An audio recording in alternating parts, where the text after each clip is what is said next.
The most important thing is that I tolerated the crap that he was telling me. And that is such an important thing as well. Your level of self-belief and self-worth is also based on what you tolerate. And I put up with what he was telling me and those stupid comments that he was making, and I stuck around for far too long just accepting it. And that played a massive part of my self-belief.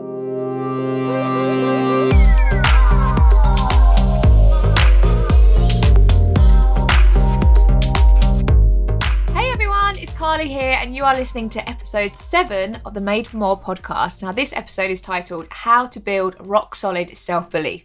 And I'm so excited about this one. This is actually a really special topic for me because I feel like once I got my head around this and I had a major breakthrough with this, this is where everything started to change. So I'm so excited to share it with you. But just to give you a little recap right now, if you could see the ridiculousness of me right now, you would think, oh, okay, you really don't have to have a whole professional setup to run a podcast. So I'm currently sat on my floor in my office, surrounded by Frankie's soft play. I've got blankets, I've got pillows, I've got soft play, I've got a Thomas the Tank Engine next to me, and I'm sitting cross-legged on my floor because I actually normally record my podcast in my lounge because my office is really echoey. But my lounge is being redecorated at the moment, so everything is in my office. So yeah, it's like I've like built a fort in my office and I'm sitting inside it. I used to love building forts, did you? I loved it when I was like a kid and I'd get 2 dining chairs and put a duvet over it. And in my head, it was like a full-blown fort. That was one of my favourite things to do. So I am fresh back from Turkey, my little getaway with my friend Amy, and it was so good. I don't know what I was so worried about or anxious about because it was amazing. And actually, Frankie genuinely had the time of his life with his grandparents and with everyone else, and he just had a lovely time, and I feel so refreshed, and I just can't recommend it enough. I should have done it sooner. I mean, I couldn't have done it sooner because we couldn't leave the country, but yeah, I recommend anyone, just if you're feeling a bit just overwhelmed, or if you're feeling like you're a bit in Groundhog Days, especially as a mum, I feel like every day can feel a bit like Groundhog Day, especially when you're running your whole life around their naps, which is what I do. Every day was just starting to feel the same, and I had to really shake it up. So yeah, massively recommend taking some time to do that for you today. So like I said, I'm going to talk to you today about how to build rock solid belief. And the biggest misconception is that other things or other people dictate how you feel about yourself, or how much you believe in yourself, your level of self-belief. And actually, it's all an inside job. It's all up to us. And I didn't realise this until about 2 years ago.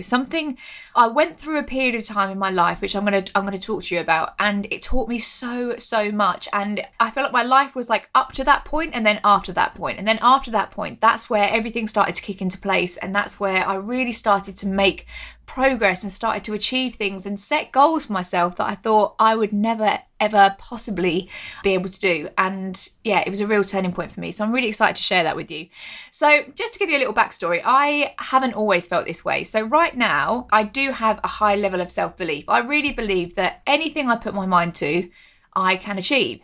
But I haven't always felt like this, and I don't feel like that every single day. I don't wake up every day like, yes, I'm going to run for president today, I can do anything.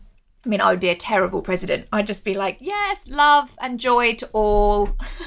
Let's not fight. Everyone can have everything. I'd be a terrible president. It would be a nice place to live though, I think. But yeah, every day I don't wake up feeling like that. I don't think anyone wakes up every day with the ultimate, highest level of self-belief. But generally, I do believe that if there is something I want to achieve, I can achieve it if I put my mind to it, because I've realised that I'm in control of all of it. But I was not always this way. I actually really did not believe in myself a lot at all. And when I started my business 7 years ago, have I mentioned it was 7 years ago, by the way? I feel like in every episode, I'm like, 7 years ago. What's that thing? Oh yeah, I feel like it's like, at band camp when it's like, anyway, you know what I mean. But I haven't always had this kind of level of self-belief. And when I started my business, I really didn't. And I had to get talked into starting my business, and I had to have a few little nudges from Kurt being like, come on, you can do this. So I kind of thought back about all the stuff that's happened in my life and why I really didn't believe in myself a lot, because I had achieved a lot, as a dancer and doing shows in the West End, and I had a really good career, but I still didn't believe in myself that much. So I was a starter. I only learnt this term a couple of years ago, but I realised that you have starters and you have finishers. And I was 100% a starter. Like I said before, I had so many ideas of stuff I wanted to do, and I'm a really creative person. So I get lots of ideas, there's loads that I want to achieve, and I just throw myself in. I never really prepare for stuff very well. I never kind of, take time to make sure everything's perfect. I just kind of throw myself in and I'm like, yes, I'll just figure it out. So I started loads of things, but I would always quit. I would lose interest, or I'd lose momentum, or I've got a pretty short attention span, to be honest, and I would quit everything. And actually it became a bit of a running joke. Loads of my family and friends, if I hadn't caught up with them for a little while, every time I'd meet up with them, I'd be doing something else dramatically different. So I had a dressmaking company, and then I was studying for a diploma in sports psychology. I mean, I honestly got like 3 weeks in. It was a home university course, and yeah, it turns out home university and a short attention span just don't go hand in hand very well at all, to be honest with you. So quit that really quickly. But I was just always quitting stuff. When I was at dancing, I was always on some crazy diet, and I'd do it for a bit and then I'd quit and then I'd do something else, and I was a quitter. And at the time, I didn't really think anything of it. That was just my character, and it was kind of funny, and people would be like, oh God, what's she doing now? And that was just, I never really thought about what that was doing to me and the way I felt about myself. That was just something that I always did. But I think loads of people are the same. Loads of people quit their gym memberships, or loads of people quit marriages, loads of people quit relationships, loads of people quit stuff all the time. There's been so many, couch to 5Ks or something that people have quit. That's just a normal thing. And like I said, I really didn't think about how damaging this behaviour would be for me in the future. So the turning point came for me about 3 years ago. I decided that I wasn't in a very good place. So I really wasn't well, to be honest with you. My skin was awful.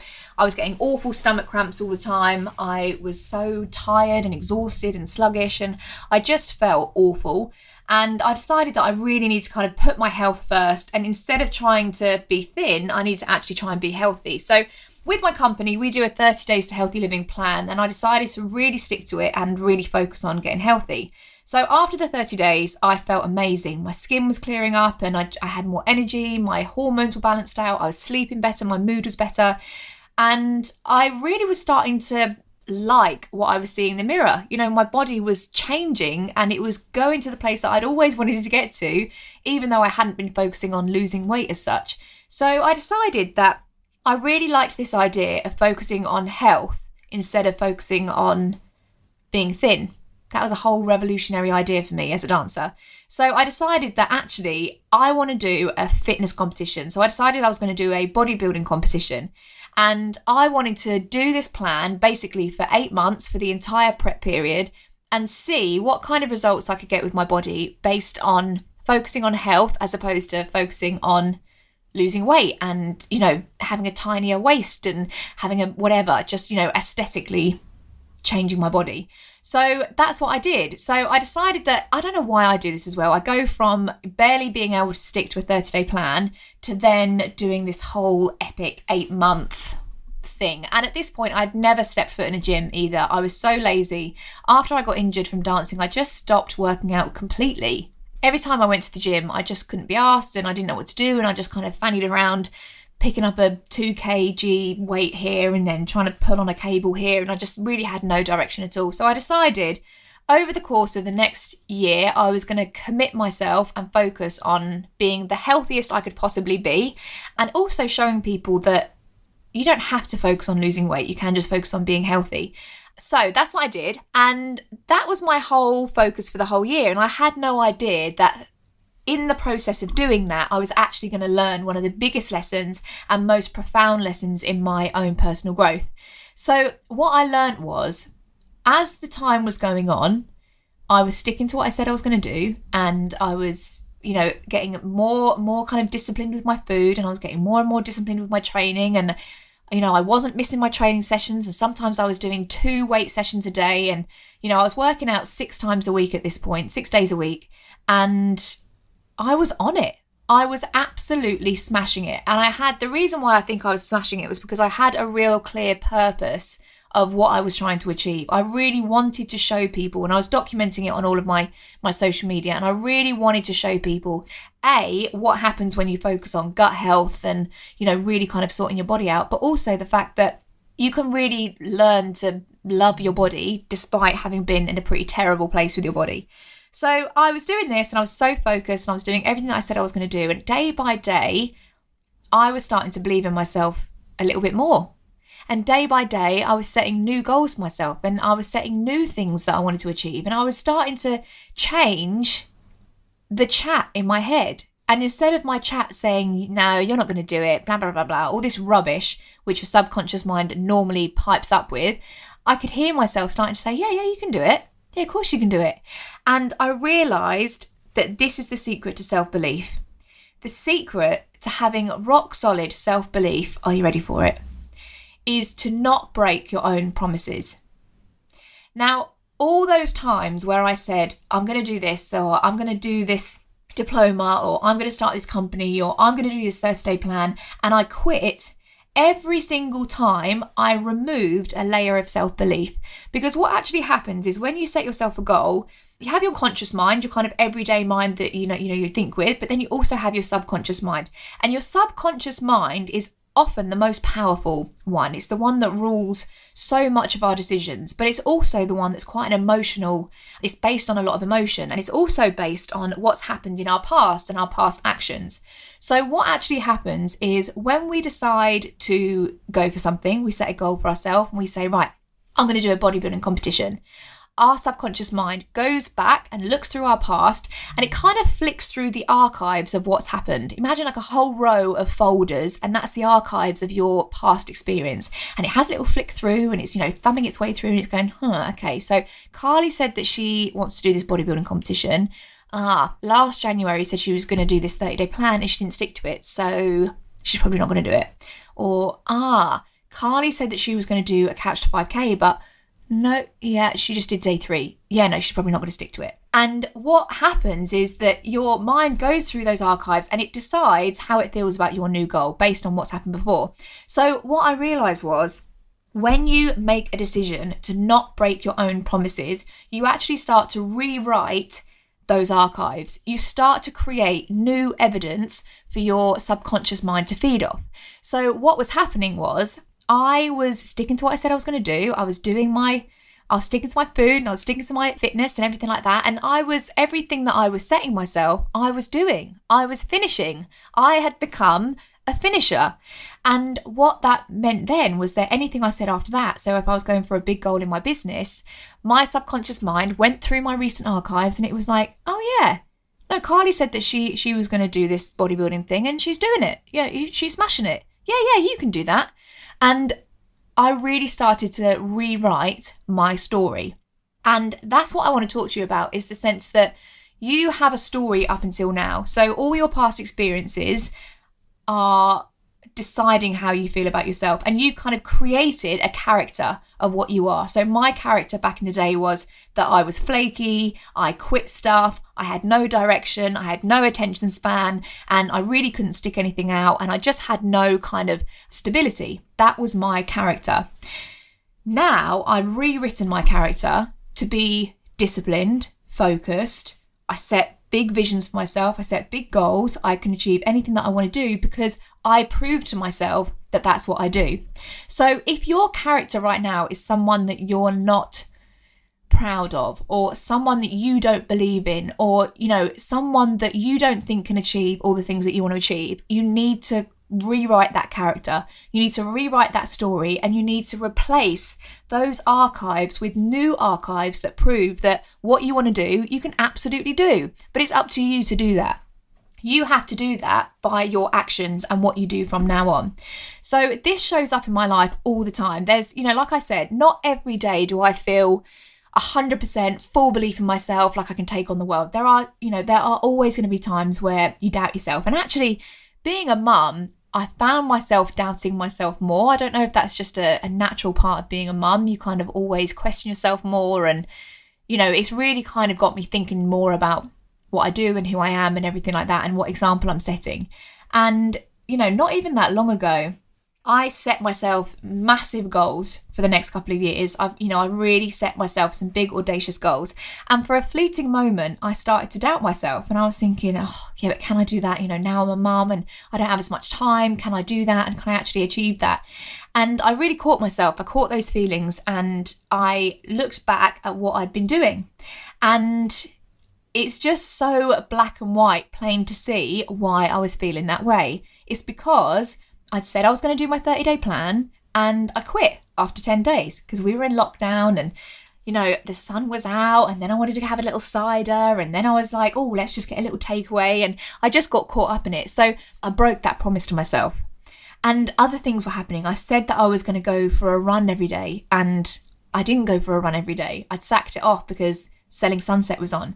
And I realised that I kept breaking promises to myself. And this is why that little layer of, limiting belief, or that little layer of self-doubt had crept in because I broke the promises to myself. And you wouldn't break promises to other people. If you promised your little boy that you were going to take him to, the shop tomorrow and he was going to get his favourite chocolate bar, you wouldn't break that promise. There's no way you would do it. If you promised your loved one something else, you would never break it. But the promises that we make to ourselves are always the first ones that we break, and they're the most important because that's exactly what controls how you feel about yourself.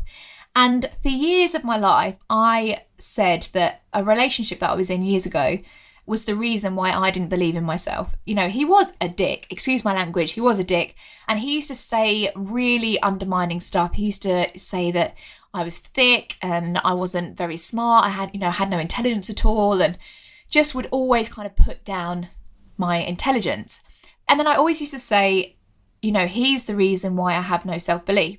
But when I look back at that time, it's not what he said that made me feel that way. It's what I was doing at that time. At that time, I was in the height of my dance career, and I kept saying that I was going to go get up early and go and do dance class so that I could be a better dancer. I never got up early and went to dance class. I would keep saying that I was going to get some more singing lessons. I never got singing lessons. I would keep saying that I was going to stop the fad diets and actually get healthy. I never did any of that stuff. And also, the most important thing is that I tolerated the crap that he was telling me. And that is such an important thing as well. Your level of self-belief and self-worth is also based on what you tolerate. And I put up with what he was telling me and those stupid comments that he was making, and I stuck around for far too long just accepting it. And that played a massive part of my self-belief. But it's not because of what he was saying to me, it was because of what I was tolerating. It's the fact that I kept standing there and taking it when I shouldn't have done. So this is what I mean in that you are in control of your own self-belief. If right now you feel rubbish about yourself, that's fine. That's absolutely okay. I've been there. I know it's painful and I know it's a rubbish place to be. But I've told you the secret now. I've told you the secret to turning that around. And this time next year, you can be in a dramatically different place, smashing goals that you never thought you could even dream of smashing because of the actions that you take today. So if you decide today that every promise you make to yourself, you're not going to break, you're day by day, you are going to start to believe in yourself a little bit more. And don't set yourself massive promises. I actually don't recommend going from never setting foot in the gym, never eating healthy at all, to doing a bodybuilding competition.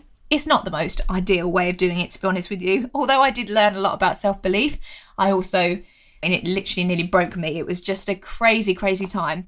But set yourself goals that you know you can keep, and set yourself promises that you know you can keep. So if it's that you want to quit smoking, then decide that if you can't quit smoking straight away, decide that you're going to cut down to one a day and then see how you get on and then cut down. Does anyone even smoke anymore? I feel like smoking is so it's just not even cool anymore, is it? It wasn't that cool anyway, but anyway, I don't know why smoking came to my head. But say it's drinking, say you've got into a bit of a lockdown habit of having a glass or a couple of glasses of wine every night.